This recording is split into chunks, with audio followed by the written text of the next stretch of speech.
बऱ्याचदा असा प्रश्न असतो मुलांनो की ग्रामर किंवा ग्रामरशी रिलेटेड जे टॉपिक आहे, स्पेशली मी इंग्लिशबद्दल बोलते, अर्थात व्याकरण आणि ग्रामर जर आपण बाजूला काढलं तर कुठलीही लँग्वेज परिपूर्ण होऊ शकत नाही.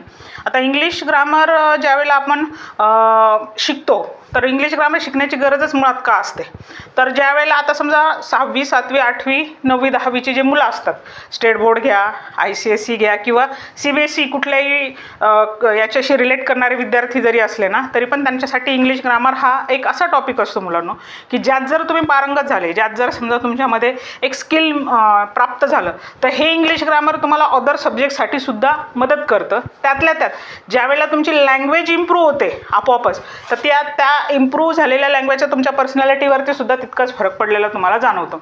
त्यात विषय असा असतो की ज्यावेळेला तुम्ही बेसिकली ग्रामर क्लिअर करता किंवा ग्रामर तुमचं फाईन असतं, तुम्हाला त्याच्यातले बारकावे माहिती असतात किंवा कुठला टॉपिक कुठलं वाक्य कधी वापरता येऊ शकतं, याचं ज्यावेळेला तुम्ही इम्प्लिमेंटेशन करता तुमच्या रायटिंग स्किलमध्ये, तुमच्या कम्युनिकेशनमध्ये, त्यावेळेला सुद्धा त्याचा इफेक्ट तुम्हाला जाणवतो. उदाहरणार्थ सांगते, जसं 10चा इंग्लिशचा पेपर असतो, व्हॉट एव्हर, स्टेट बोर्डचा असू द्या, CBSEचा कशाचाही असू द्या, त्याच्यामध्ये रायटिंग स्किलला एक वेगळा सेक्शन दिलेला आहे आणि रायटिंग स्किल पोरांनो फुल लेंथ पेपर किंवा फुल लेंथ क्वेश्चन तुम्हाला तो सॉल्व करायचा असतो, 4 ते 5 मार्काचा जो असतो तो. आता बऱ्याचदा काही मुलांचं असं म्हणणं असतं की लँग्वेज मी किती व्यवस्थित पेपर लिहिला तरी मला आउट ऑफ मार्क्स मिळत नाही.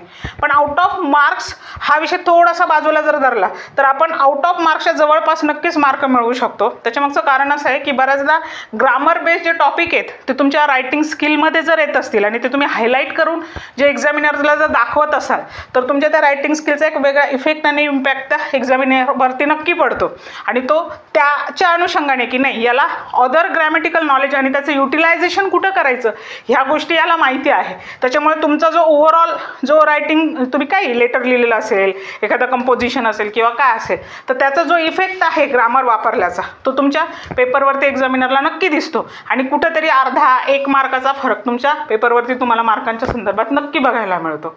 हे सगळं कशामुळं घडू शकतं? फक्त ग्रामरमुळं. म्हणून इंग्लिशच्या बाबतीमध्ये पहिल्यांदा तुमचं ग्रामर जर स्ट्रॉंग असेल तर तुम्हाला इंग्लिशमध्ये जास्त किंवा आवश्यक मार्क मिळवण्यापासून कुणी थांबवू शकत नाही.